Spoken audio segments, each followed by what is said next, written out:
Cadre vote के साथ BSP का पसमानदा व पिछड़े वर्ग पर जोर, इन 3 मोर्चों पर पार्टी करेगी काम।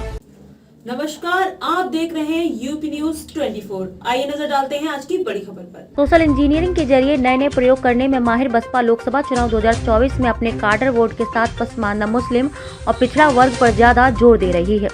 3 मोर्चों को लेकर बनाई गई नई कार्य योजना को पार्टी निकाय चुनाव में भी आजमा सकती है। दरअसल पार्टी सुप्रीमो मायावती ने अपने जन्मदिन पर कहा था कि पार्टी अब अगले चुनाव खुद के दम पर ही लड़ेगी। इस बाबत सिर्फ हसालारों को कार्य योजना भी बताई गई। यदि 3 मोर्चों पर पार्टी फोकस कर ले, आगे की राह आसान हो जाएगी। इसके लिए सभी कोऑर्डिनेटरों की जिम्मेदारियां भी तय की जाएंगी। प्रदेश में 21% से ज्यादा अनुसूचित जाति के मतदाता विधानसभा की 300 से ज्यादा सीटों को प्रभावित करते हैं। लोकसभा चुनाव में भी यही हाल है।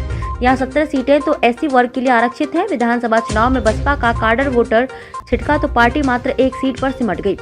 अब पार्टी अपना काडर वोट मजबूत करने में जुटी है। उसे इस वर्ग को संदेश देना होगा कि बसपा कमजोर नहीं है। यदि यह वर्ग पूरी ताकत से साथ आया तो तस्वीर बदली जा सकती है।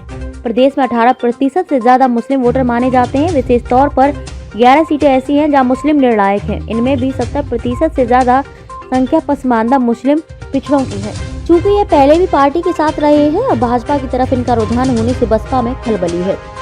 पार्टी का तर्क है कि विधानसभा चुनाव में इस वर्ग ने सपा के साथ जाकर देख लिया, अब बसपा के साथ आए तो सत्ता परिवर्तन हो सकता है। बसपा सबसे बड़ा दांव पिछड़ा वर्ग पर लगाने जा रही है। प्रदेश में 50% से ज्यादा संख्या किसी भी चुनाव का परिणाम अपने दम पर तय करती है।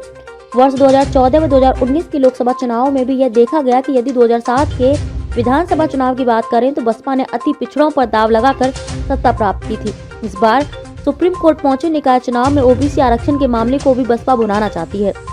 कहा गया है कि सिर्फ हसालार जनता तक यह संदेश पहुंचाएं कि भाजपा जानबूझकर ओबीसी आरक्षण को लागू ही नहीं करना चाहती। नई कार्य योजना को लागू करने के लिए बसपा हर मोर्चे पर अलग अलग कोऑर्डिनेटर तैनात करने की तैयारी में है। यह कोऑर्डिनेटर इन समाज के लोगों के बीच जाकर नए लोगों को जोड़ेंगे, खासतौर से युवाओं पर फोकस करेंगे। पार्टी सुप्रीमो खुद यह रिपोर्ट लेगी कि किस समाज में कितना काम किया गया।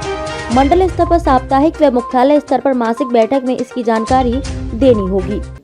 खबरों में अब तक के लिए बस इतना ही। फिर होगी आपसे मुलाकात ऐसी ही एक बड़ी खबर के साथ। तब तक के लिए नमस्कार और देखते रहिए यूपी न्यूज 24।